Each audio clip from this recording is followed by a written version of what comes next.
Épisode 32. Pendant que Thésée savourait l'accueil triomphal des Athéniens, la femme au visage méchant ne perdait pas de temps. Elle avait couru rejoindre le roi Égée dans sa chambre et elle le mettait en garde contre le nouvel arrivant. « Égée, mon roi, mon époux, disait-elle, tu sais que je suis magicienne. Eh bien, écoute mes conseils. Méfie-toi du jeune homme qui approche de ton palais, acclamé par ton peuple. Il arrive pour te voler ton trône. » Le roi avait toute confiance en sa femme. « Que ferais-tu à ma place, Médée ?» lui demanda-t-il. Un fin sourire glissa sur les lèvres de Médée. Elle répondit sans hésiter. « Accueille-le au palais, traite-le en héros, puis envoie-le pour chasser l'abominable taureau de Marathon. Il a peu de chances d'en revenir vivant. » Le roi Égée, satisfait, déposa un baiser sur les cheveux noirs de sa femme. Elle avait toujours de bonnes idées pour le protéger. Il savait bien que le fond du cœur de sa femme était cruel.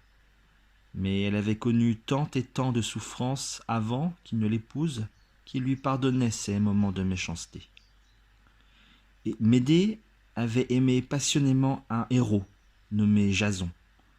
Sans elle et ses sortilèges, jamais ce grand héros n'aurait réussi à accomplir une épreuve extrêmement périlleuse, dérober la fameuse toison d'or.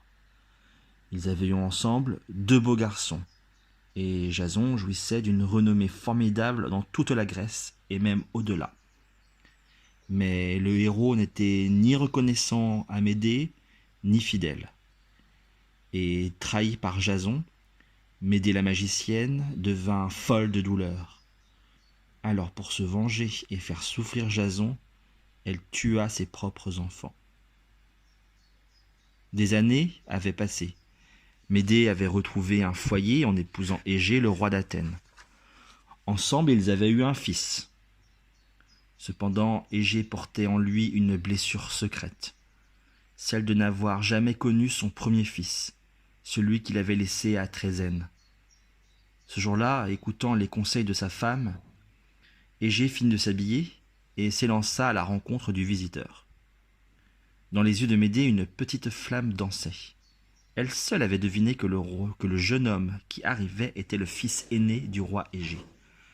Elle n'était pas magicienne pour rien. Elle siffla entre ses dents. « C'est mon fils qui deviendra roi d'Athènes à la mort d'Égée, pas celui-là. » Lorsque le roi Égée apparut sur le seuil du palais, il fut impressionné par la foule des Athéniens qui accompagnaient son visiteur. Mais la puissance qui se dégageait du jeune homme l'impressionna bien plus encore. Il pensa que Médée avait eu raison de le mettre en garde et que ce fier à bras était dangereux. Thésée, lui, était ému de rencontrer son père pour la première fois. Il restait debout, immobile face à lui, plongeant ses yeux dans ceux du roi. C'était une attitude bien insolente en vérité. Ce face-à-face ne pouvait pas durer. Thésée finit par s'en apercevoir et il s'inclina devant le roi. Derrière eux, la foule, à un instant silencieuse, recommença à pousser des cris de joie. Alors le roi Égée se força à sourire. Il ouvrit ses bras et fit entrer son visiteur. Thésée fut accueilli avec tous les honneurs.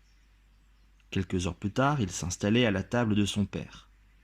Thésée était joyeux, heureux même. Pourtant, quelque chose l'inquiétait. En entrant dans la salle du banquet, il avait reconnu le visage aperçu à la fenêtre. C'était celui de la femme assise à côté du roi. C'était la femme de son père, la magicienne Médée. Sa beauté semblait déjà flétrie par l'âge ou par quelque tourment intérieur. Troublé, Thésée ne révéla pas tout de suite au roi qu'il était son fils. Le banquet venait à peine de commencer lorsque le roi Égée prit la parole. « Je lève mon verre à la santé de notre invité, dit-il. Et se tournant vers Thésée, il ajouta « J'ai une petite demande à vous faire, cher ami.